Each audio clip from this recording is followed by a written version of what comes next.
स्वागत है आपका एक और महत्वपूर्ण वीडियो में। आज के इस वीडियो में हम BPCS 187 के इकाई 11 कर्मचारी सुरक्षा और स्वास्थ्य को पढ़ेंगे और समझेंगे। साथ ही हम कार्यस्थल के खतरे और उन्हें रोकने के तरीके पर इस वीडियो में चर्चा करेंगे और उसे समझने का प्रयास करेंगे। तो चलिए शुरू करते हैं आज के टॉपिक को। साथ ही अगर आप चैनल पर नए हैं तो चैनल को सब्सक्राइब जरूर करें और साथ में बने बेल आइकन को भी क्लिक करें ताकि मेरे आने वाली वीडियो का नोटिफिकेशन आपको मिलता रहे। तो चलिए शुरू करते हैं आज के टॉपिक को। जैसा कि कार्यस्थल खतरे और उन्हें रोकने के तरीके के संबंध में आज इस वीडियो में हम चर्चा करने जा रहे हैं, तो आइए इन खतरों को और इन तरीकों को बारीकी से समझते हैं। कार्यस्थल के खतरे केवल दुर्घटनाओं पर केंद्रित नहीं होते, ये मशीनरी पर लगे कवच की कमी या खराबी या वायरिंग आदि के कारण भी हो सकते हैं। कोई भी कार्यस्थल होता है, यह जरूरी नहीं होता है कि वह कर्मचारी या व्यक्ति के द्वारा ही ध्यान केंद्रित न होने के कारण या सजग न होने के कारण ही दुर्घटना होता हो। दुर्घटना के अन्य कई कारण हो सकते हैं, जैसे जो वहाँ मशीन है वह मशीन में कुछ खराबी हो, जैसे वायरिंग है, वायरिंग में कुछ कमी हो। इन सब आदि कारणों से भी दुर्घटनाएं हो सकती हैं। यह कर्मचारी द्वारा मादक पदार्थ के सेवन या कार्य पर कुछ जहरीले पदार्थों के संपर्क में आने के कारण भी हो सकते हैं। अगर कोई व्यक्ति मादक पदार्थ या नशीली द्रव्यों या दवाओं का भी सेवन करता है या फिर कुछ जहरीले पदार्थ के संपर्क में आ जाए, इसके कारण से भी कुछ दुर्घटनाएं हो जाती हैं। इसके साथ ही हम देखें तो दोषपूर्ण उपकरण या मशीनरी, ढीले तार, मशीनरी पर ढाल की कमी, नुकीले किनारों वाली मशीनें आदि जैसे व्यवस्था से संबंधित खतरों के अलावा कार्यस्थल के खतरे कर्मचारी व्यवहार से संबंधित कुछ व्यक्तिगत पहलुओं या कर्मचारियों के कारण भी कुछ खतरे हो सकते हैं।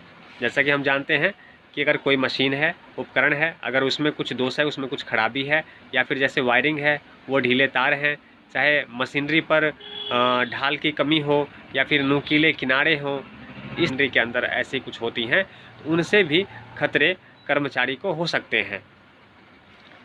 इन कार्य गतिविधियों को करते समय अनावश्यक जोखिम उठाना, सुरक्षा उपकरणों का उपयोग नहीं करना या गलत तरीके से उपयोग करना, मशीनरी का संचालन करते समय अनुपयुक्त उपकरणों का उपयोग करना, शॉर्टकट लेना और निर्धारित प्रक्रिया का पालन न करना आदि ये महत्वपूर्ण कारण हैं जिनसे दुर्घटनाएं हो सकती है।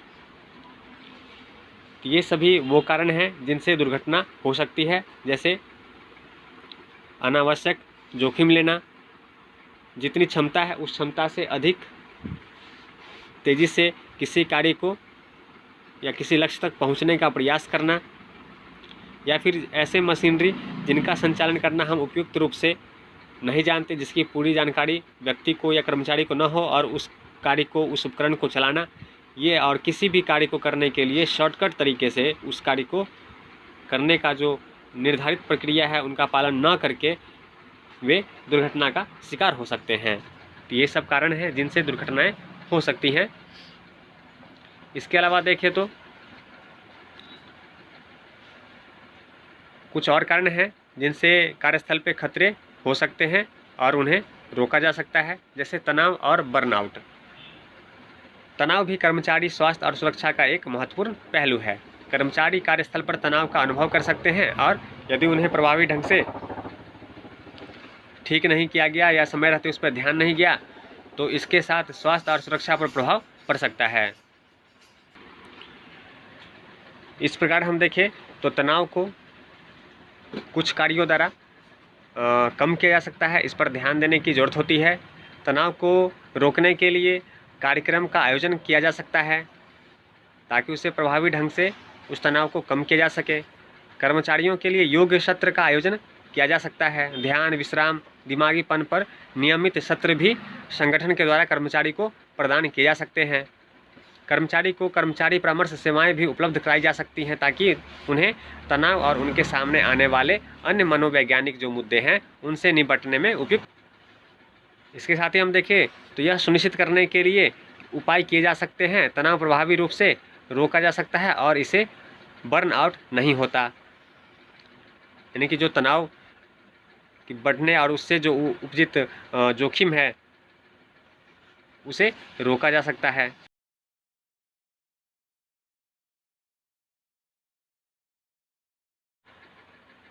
अन्य कारणों में देखिए तो अवसाद भी प्रमुख है।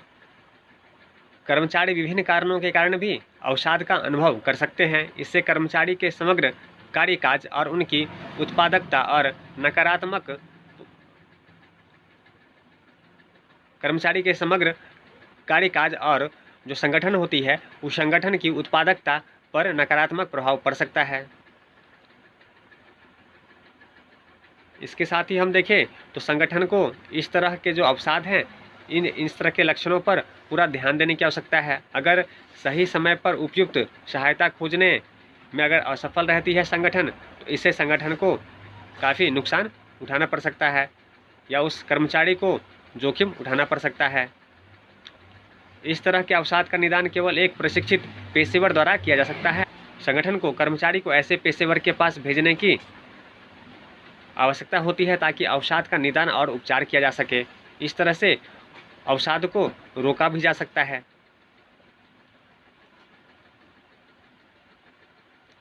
इसी प्रकार हम देखें तो कई अन्य कारण भी हैं जिसमें कार्यस्थल धूम्रपान प्रमुख हैं, जिससे दुर्घटनाएं हो सकती है। इनके दुर्घटना के कारकों में से ये प्रमुख कारण माने जा सकते हैं। कार्यस्थल धूम्रपान भी कार्यस्थल के लिए खतरा बन सकता है।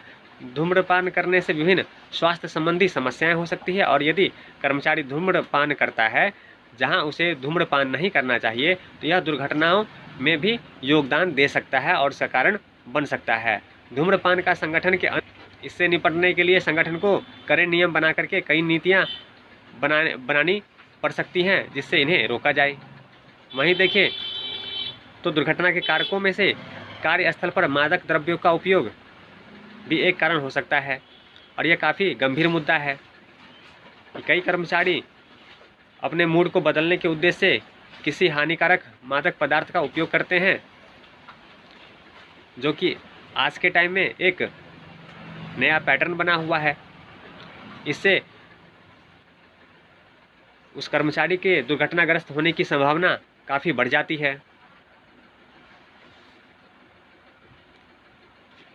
इसी प्रकार कार्यस्थल पर मादक द्रव्यों के सेवन से निपटना बहुत महत्वपूर्ण है और यह सख्त मापदंड और नियम होने से संभव हो सकता है। इसलिए संगठन को कड़े नियम बनाकर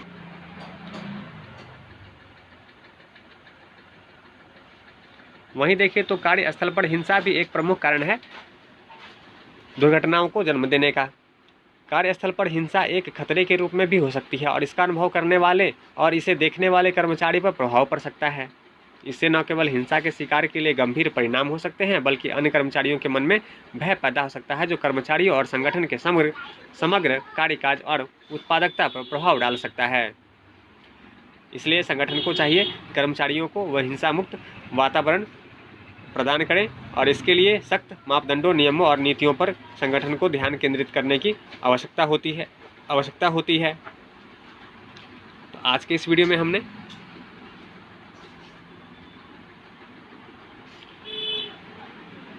PPCS 187 के इकाई 11 में कार्यस्थल के खतरे और उन्हें रोकने के विभिन्न तरीके को हमने पढ़ा और समझा। उम्मीद है आपको यह समझ में आया होगा। अगर कहीं कुछ समझ में नहीं आता तो 1 से 2 बार इस वीडियो को देखें। बहुत आसान और सरल भाषा में मैंने समझाने का प्रयास किया है और बहुत ही आसानी से आपको समझ में आ जाएगा। तो चलिए मिलते हैं ऐसे ही महत्वपूर्ण वीडियो के साथ। तब तक चैनल को लाइक कीजिए, सब्सक्राइब